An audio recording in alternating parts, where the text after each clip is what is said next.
Welcome. I hope you are having a wonderful night, dear viewer. Tonight, I will be telling some terrifyingly scary stories.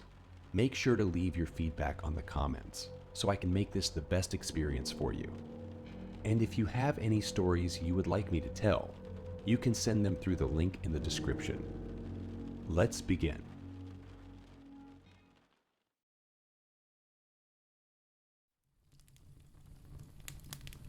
I've been stuck in my room for 46 hours.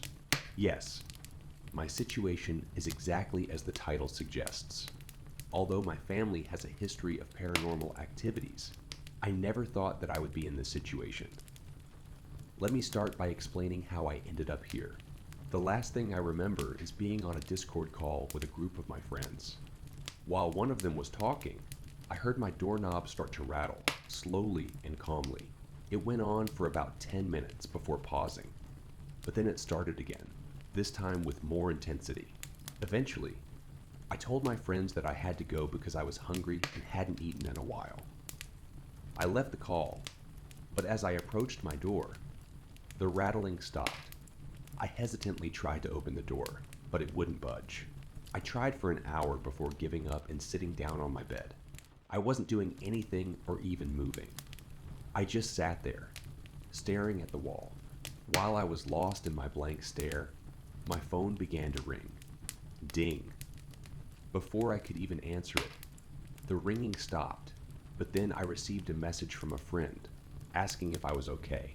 I replied, stating that I was fine because I didn't want to sound crazy. I walked over to my door once more and attempted to kick it open, but it remained stubbornly shut. It felt as if something heavy was on the other side, holding it closed. Since it was late, I decided I could go without food and just went to sleep, hoping that I would be able to open it the next day. When I woke up the next day, I tried the door again, but the knob didn't even turn. I went through the entire day without any food, surviving only on water from the half-empty bottle on my desk. Throughout the day, I continued my futile attempts to open the door. Nothing significant happened during that day though. And now, today, day 3. I woke up and tried the door once more. This time, it opened. Despite it being morning, the hallway was engulfed in pitch darkness. As I stepped out, I saw a tall, elongated figure standing in the hallway. Even though it was so dark that I could barely see, the dark figure stood out, clear and terrifying. Its back and limbs were contorted in a way I can't even describe. The only thought repeating in the back of my mind was telling me to run back into my room and lock the door. It is currently 11 p.m., and I have been surviving solely on old Fanta that has been in my room for days. I no longer feel safe within these 4 walls. So here I am, sitting at my desk, writing about these 3 days. I will likely update if I'm not dead by the time I find a way out. It wasn't simply normal in the beginning. It was fantastic. I knew it as soon as the bus reached the neighborhood, as we passed all the roads with the coffee shops and streets so narrow. I thought we might get stuck.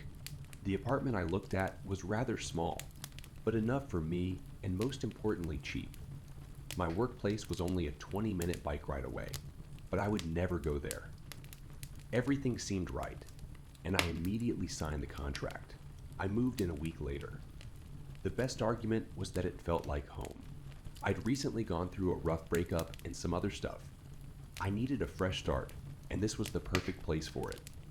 This city had around 1 million residents, but the neighborhood made you feel like you were in a small town or village even.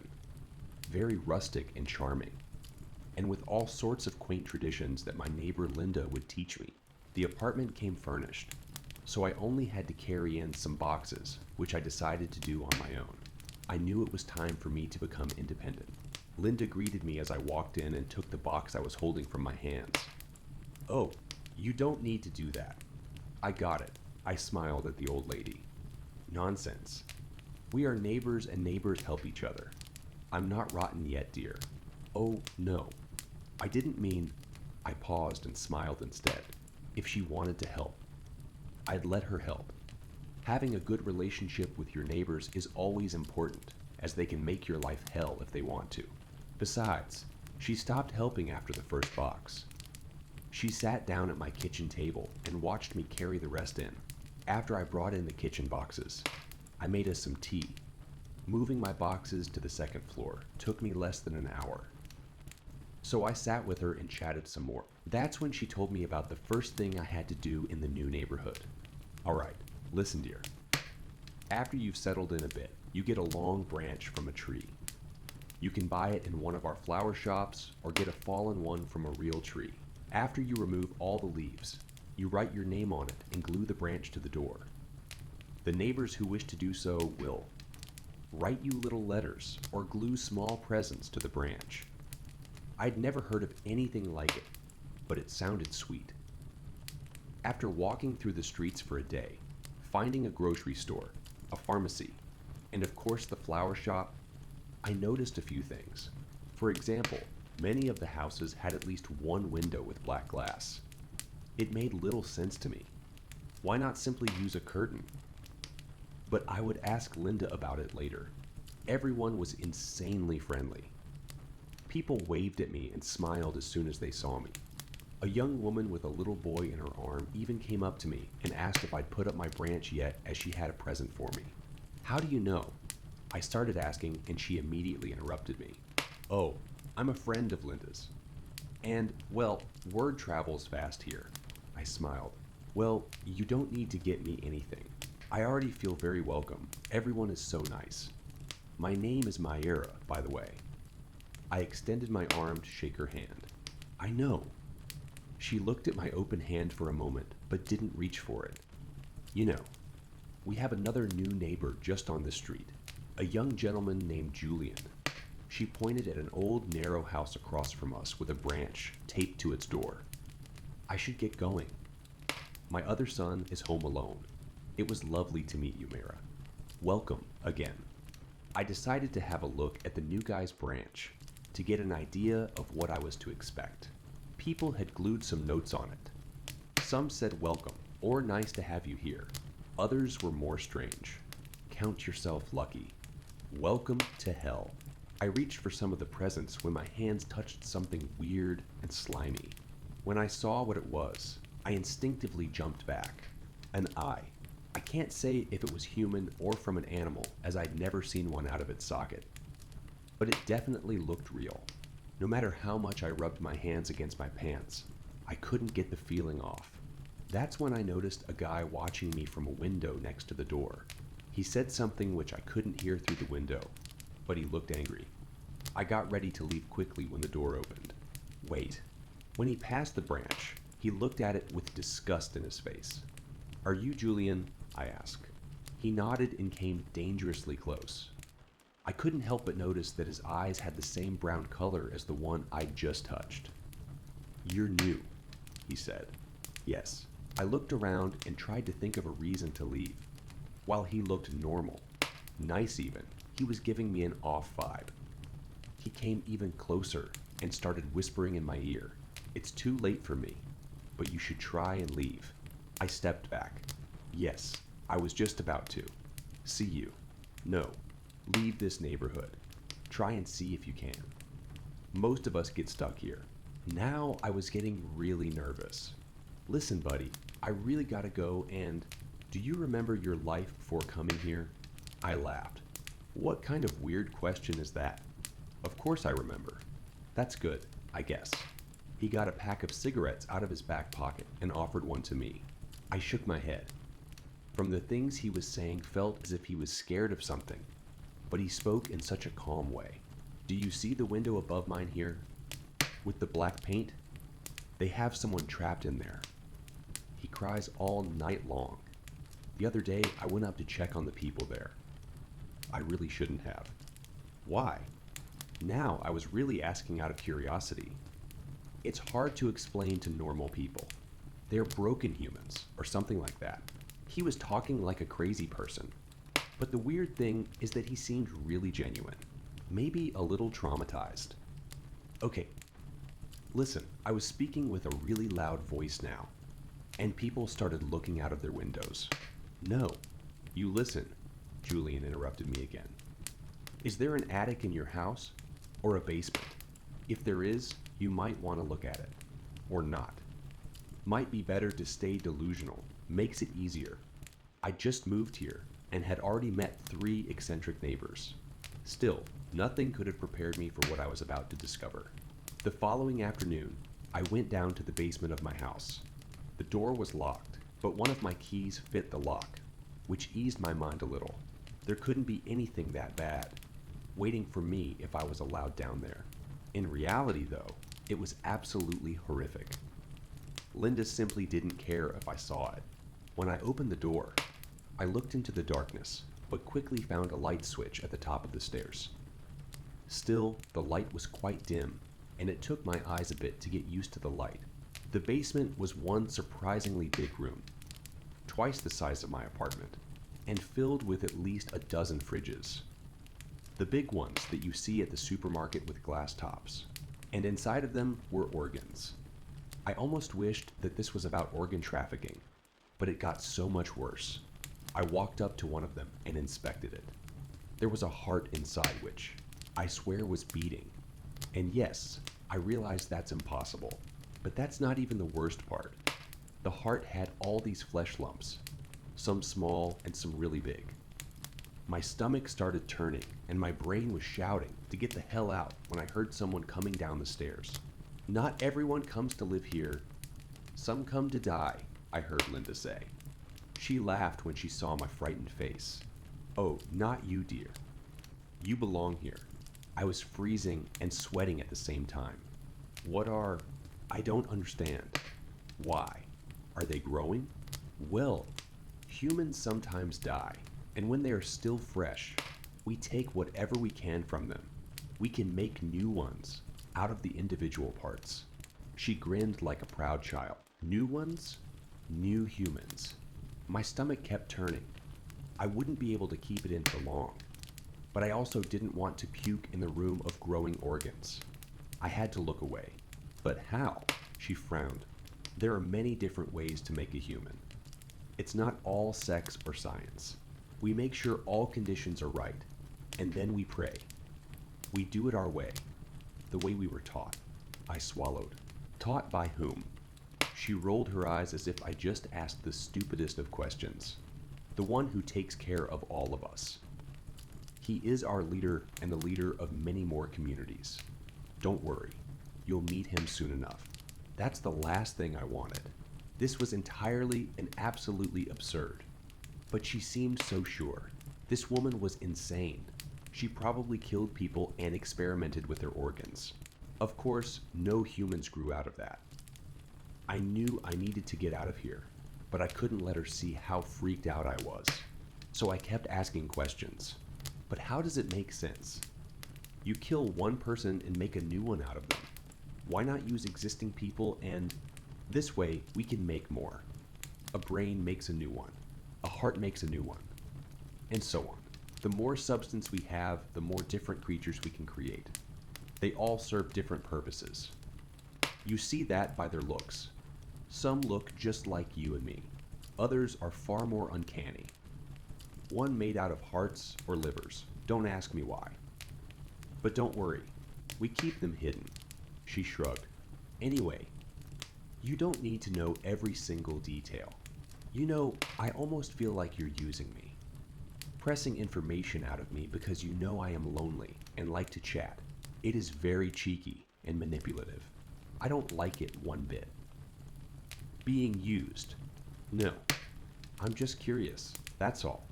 I believe you are a very important part of this community. Sure as hell I am.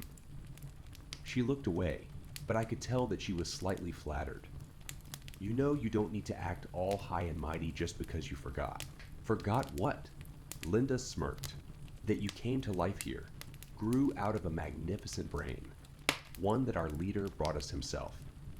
You are one of our most excellent copies, Mara, and we are so glad you found your way home. I stayed silent. You can go now, girl. I can tell that you're too much of a princess to help with my work. I didn't need to hear more. I jumped up the stairs and went through the door. As soon as I stepped out, I started running. Out of the neighborhood, I thought, but I didn't even try. He saw the look on my face and knew immediately.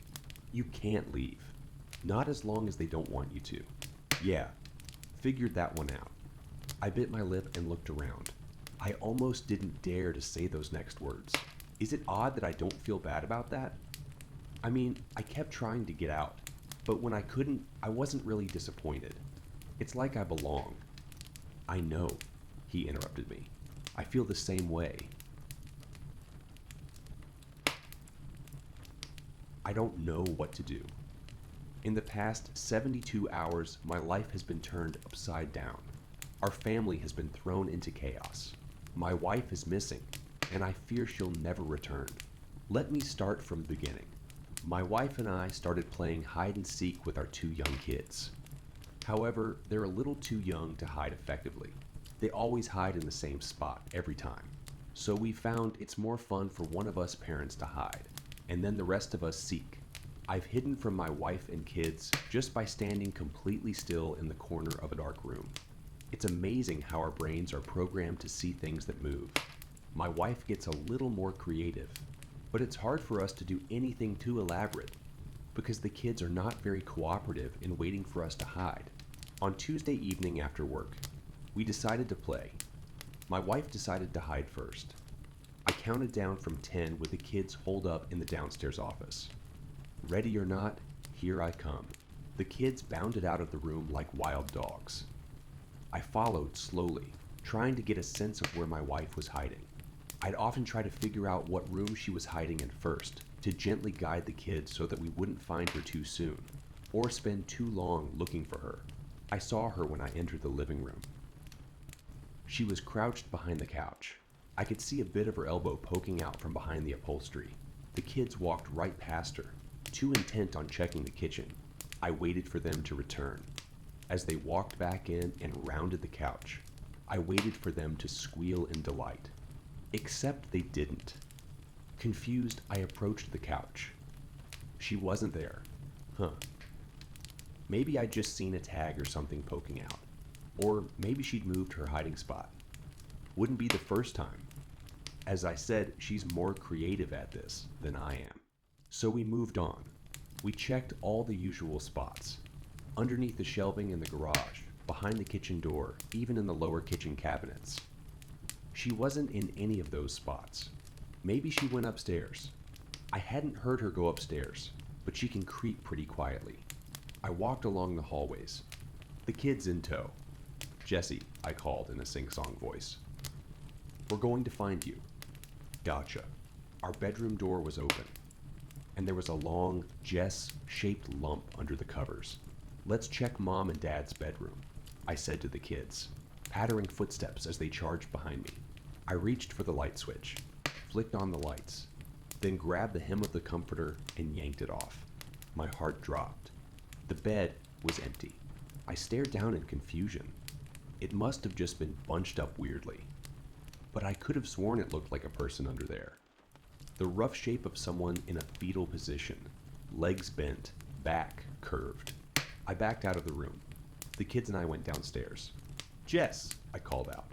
We can't find you. Come on out. Nothing. The kids lost interest. They bounded into the family room and began playing with their cars.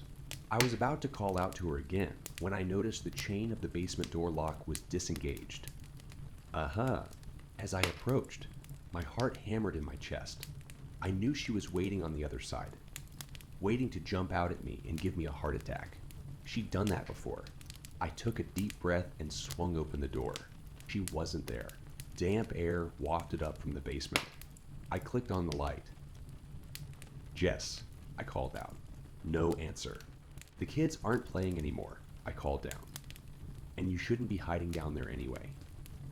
These stairs are too dangerous. Nothing. I turned, about to close the door, but then something caught my eye. Black hair, poking through the gap between the stairs, about halfway down. She's hiding under the stairs. I stepped down. The wood creaked under my weight. The hair glistened below me in the dim yellow light. I continued down the steps, avoiding stepping on her hair, until I was standing on the concrete floor. I whirled around, but the space under the stairs was empty. My blood ran cold. Jess, this isn't funny, I shouted. Stop playing games with me. A footstep sounded behind me. I whirled around. The naked bulb in the ceiling only lit half the basement. The other half, where we had rows and rows of storage boxes, was in near total darkness. But I squinted, trying to make it out. In the murky darkness, behind a stack of boxes in the corner, I thought I could see her standing there. I could only see her in my peripheral vision. Like how you can only see dim stars when you're not looking right at them because of how your optic cells are arranged. I focused on one of the storage boxes, really stared at it, and when I did, I realized I could see her pale calves extending up into the darkness. And as I stood there, I realized I could hear her breathing. I can see you there, I said, my voice wavering. Why are you being so weird? The kids aren't even playing anymore. So come out, please. Deep in the pit of my stomach, I knew there was something wrong. Something horribly wrong. So I chickened out. I'm going upstairs. You can join me when you're ready. I headed for the stairs, but halfway there, the bulb flickered and went out. Total darkness surrounded me. I stretched my hands out, blindly groping into the darkness. They only fell on air. I frantically pawed through the air, searching for something. Anything. My fingers caught in something. Hair. I screamed and yanked my hands back. Then I ran blindly into the darkness, but something glanced off me. I shoved at it. I heard a dull thwack, and then I kept running. The side of the banister caught me straight in the chest. Panting, I felt my way to the stairs and climbed them as fast as I could. Then, I locked the door to the basement and frantically ran to my kids. They were fine, but as I hugged them, I couldn't get the horrible thought out of my mind. The hair I'd felt. It was higher than my eye level, about 6'6", and a half feet off the ground. Jess is only 5'2". The police searched the entire house. My wife isn't here. They searched the backyard and patrolled in a 3-mile radius. They came up empty-handed. It's like she disappeared off the face of the earth. Except, last night as I rolled over in bed, I swear my fingers touched something warm.